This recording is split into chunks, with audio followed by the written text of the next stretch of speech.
Start na tayo magluto, guys. So, maglalagay na ako ng mantika. So, ayan, kaunting mantika lang. Kaunting mantika lang para hindi tayo masyado sa mantika yung ating katawan. Pero ganyan naman talaga ako, guys. Mas gusto ko yung nilaga lagi. Minsanan lang talaga ako ng mantika. Nagigisa ako ng gulay, Ten.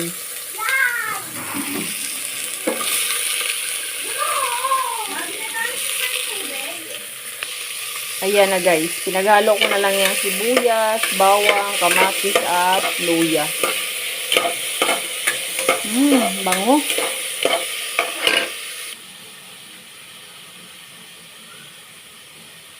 Ayan. So, ganito yung aking dito, guys. Ang aking view. Madilim, medyo madilim. Pero pag yung araw, sikat ng araw dito, maliwanag, guys. Pero ngayon, kasi yung araw pag doon, pag umaga, kaya medyo madilim yung view ko dito. Ayan, nag-golden brown na siya. Golden brown na. Ayan. Ayan. Hindi makikita eh.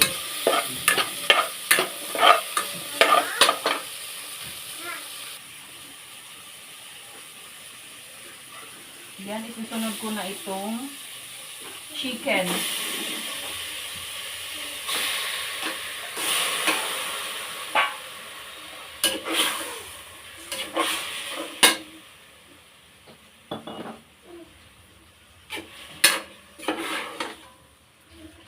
Sinabi ko muna yung aking kasi baka makita ng mga marites. Charis.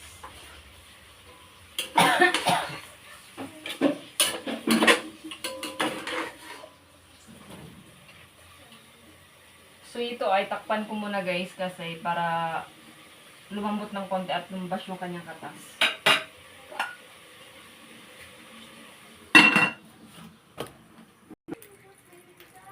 Bubuksan ko na, guys, kasi parang lumabas na yung kanyang katas.